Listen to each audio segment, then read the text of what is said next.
Hey folks, Brian Blessing, glad to be with you here. BigOnSports.com. Follow along on Facebook and Twitter at BigOnSports.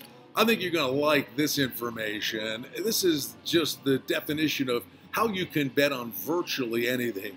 And one of the biggest stories, it's a soap opera, as the Cowboys term. Dak Prescott having a great year. Tony Romo about to be healthy pretty soon. And the debate is raging. Does Romo get his job back?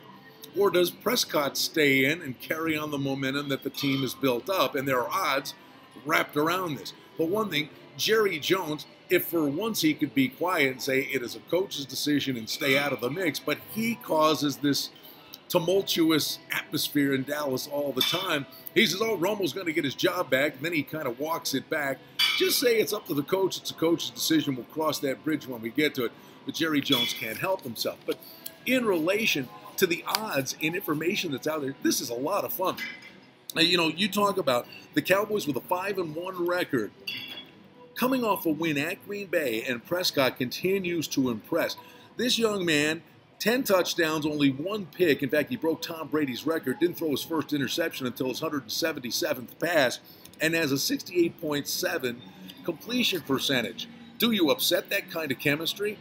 But if you go between the lines and you look at this, you know, teams are saying, hey, we're going to try to stop Ezekiel Elliott and make Prescott try to beat us. And the bottom line is it's working with the dink and dunk passes and his mobility because teams can't stop the running game. Elliott's the leading rusher in the NFL, and that offensive line's been unbelievable.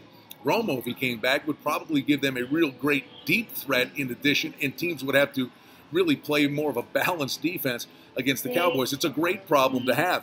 Now, the odds that are available. You know, Prescott's going to start in Week 8.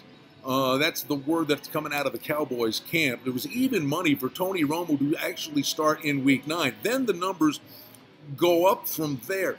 This is really intriguing. It's like a boxing prop where what round will the fight end if there's a knockout in a certain round.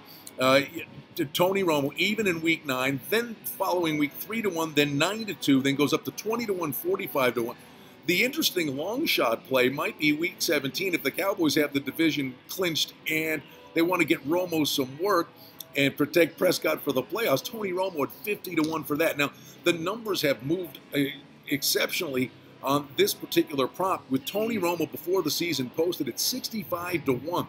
65-1 that he would not start a game in the regular season. When you think of sharp bettors, when they bet futures, the majority of them bet under because bad things can happen in terms of injuries. So the sharp money is usually on the under. There was sharp money on that prop in case Romo got injured and people have a chance to cash a big ticket, although there's a lot of football left to be played. In fact, that number is now down to 4-1 that Tony Romo will not start a game. It's just an intriguing prop that's out there. And I've talked to some veteran odds makers here in Las Vegas. I think at the beginning of the year, there had to be a drop-off. The unknown that Prescott was. Yeah, he looked great in the preseason, but facing live bullets for an entire football game, probably a 1.5, 2-point drop-off. But now the Cowboys are a machine, and they're rolling right along. Even if Romo came back, there's no drop-off. The line would be the same. In fact, it might actually come down a little bit, thinking that Romo could be rusty. It's an intriguing opportunity that's out there with this quarterback controversy. And the one, as a Bills fan, I can remember back in the day when Rob Johnson lost his job to injury when Doug Flutie came in, and then there was this massive controversy when Flutie came back and ultimately ended in the Music City Miracle game. But Johnson did lead them to victory in that game. Special teams let them down. But quarterback controversies, they are really something that is water cooler talk, and now there are opportunities on the wagering board. A really intriguing prop. The information listed below. Thought you'd get a kick out of this. If you like this betting information and you want to get more, just subscribe right below this video. We'll get you more videos from BigOnSports.com. Brian Blessing in Las Vegas. Glad to be with you here at Big On Sports.